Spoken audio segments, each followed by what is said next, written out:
Hello, I'm Leonard Maltin, and welcome to Disc 2 of the Chronological Donald, Volume 2. That's a mouthful. In fact, I'm not sure that Donald Duck himself could have made that introduction. How Donald speaks and how writers put words in his mouth are among the subjects I discuss with Tony Anselmo, the man who took over from Clarence Ducky Nash as the voice of Donald Duck, in an interview you'll find on this disc. I think you'll enjoy it.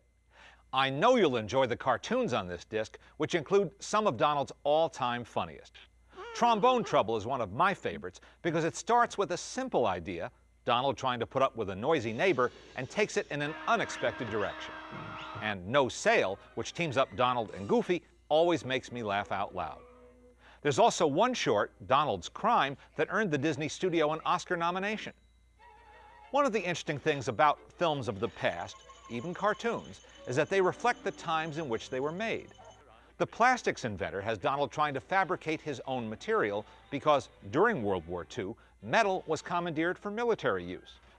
The Contrary Condor takes Donald to the Andes Mountains, and yet another example of our country's good neighbor policy, focusing attention on South America. That's what brought about the Disney movies Saludos Amigos and The Three Caballeros. Duck Pimples, a play on the phrase goose pimples, is all about our hero getting caught up in the suspense of a radio drama at a time before television came along to capture our attention. Incidentally, the story of Duck Pimples is credited to Virgil Parch, who after a brief stay at the Disney studio went on to become a great newspaper and magazine cartoonist, signing his work Vip. The only man with a wilder imagination was his friend Roy Williams, who wrote a number of these Donald Duck cartoons long before he became a familiar face as the Big Musketeer on the Mickey Mouse Club.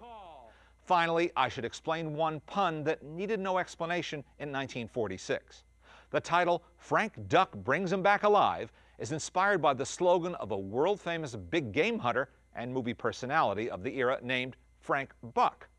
And now you know.